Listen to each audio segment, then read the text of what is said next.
Hey guys, welcome back to the channel. Today we are going to be looking at the NECA Resident Evil 4 Series 2 Iron Maiden.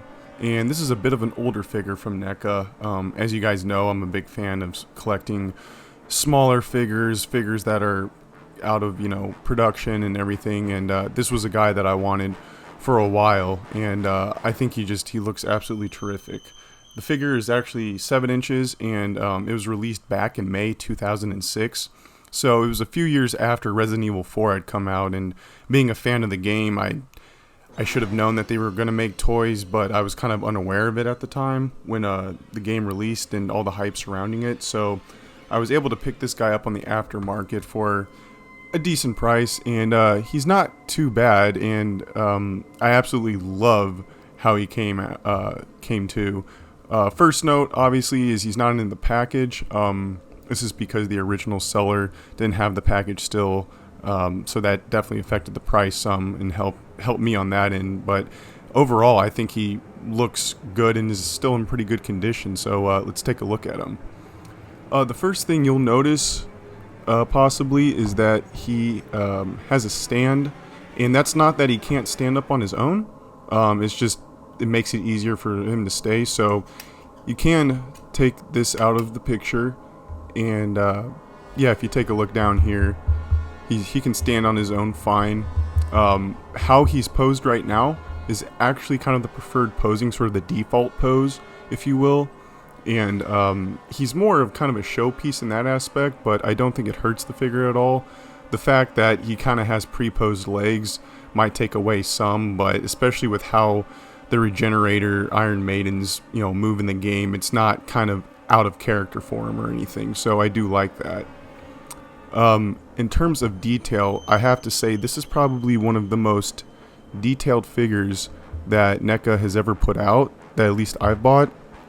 Even down to the color palette of the brighter reds and the darker reds coming into effect. I think that there's so much being done and so much going on with this figure. Obviously you have the virus-like spikes coming out of them, the darkened skin, the less than human look about him, but I think that's brought out terrifically throughout the design, and it really holds up even years later when, where years have passed and Resident Evil 4 is still popular and still well made and well thought of, and this figure still holds up with that fandom.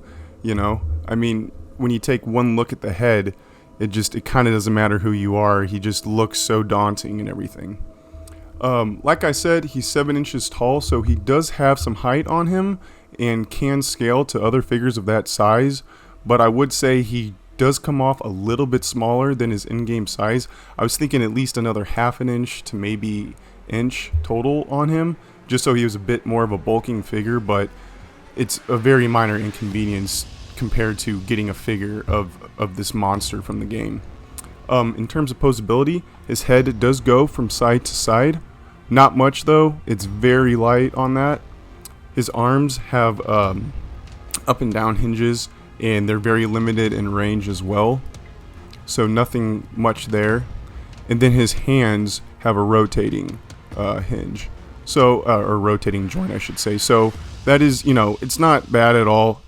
Not much in terms of articulation, but enough to get the job done and to pose them naturally in whatever setting you have. Beyond that, though, there is no posability, like I said, from the waist down. So you are kind of stuck with just how this body is, and whether that plays a factor into you getting the figure or not is kind of up to you. But I don't mind it. Like I said, I think it works well with, the figure being in character, I guess. If you look at the back here too, they went all out with the detailing still.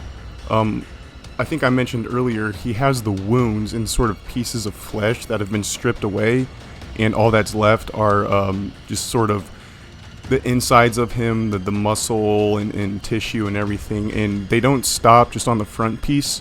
It continues down the back, the backs of his arms, even down to his buttocks some, and on top of the decayed tissue that's still remaining and that's infected.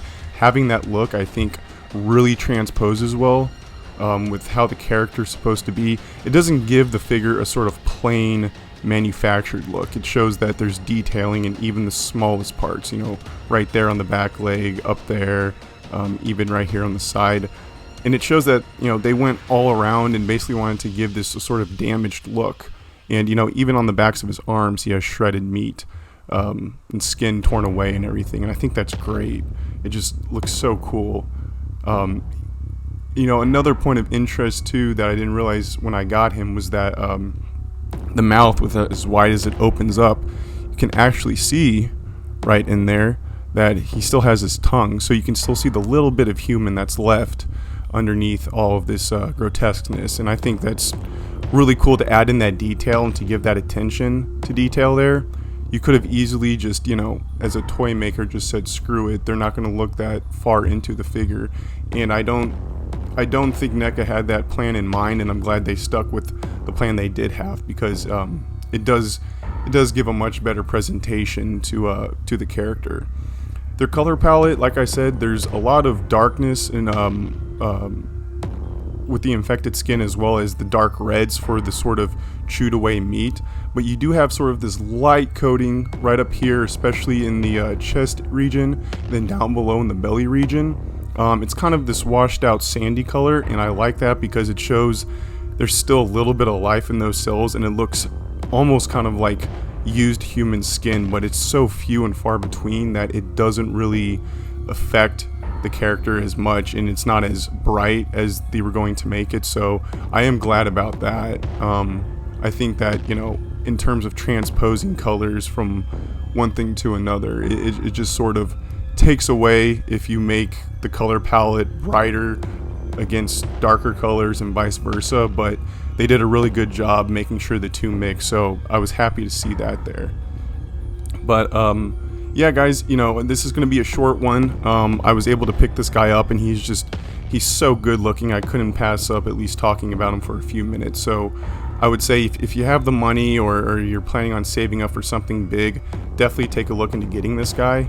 I know, like I said, he's part of Series 2, and the Series 2 figures include him, the Los Illuminados monks from Resident Evil 4, Jack Krauser, and the Garrador action figure. You know, all cool figures, but none nearly as awesome as this guy. I would have to say he's the best out of the bunch. There is also a variant version of him with thermal vision scope, where he's basically all highlighted to where the infection is, so it's a green kind of clear look of the same body, the same mold, and then sort of brighter spots of where the parasites are within the body. So that's a great one too, and I know that there's a few of those out on sale right now in the aftermarket. So if you get a chance to either pick either this guy up or his thermal vision variant, I would suggest both of them, because he's a great figure overall, and one worth keeping for sure. Let me know your guys' thoughts, comment below, and if you haven't subscribed yet, make sure to hit the subscribe button. And until next time, this is Aces signing off.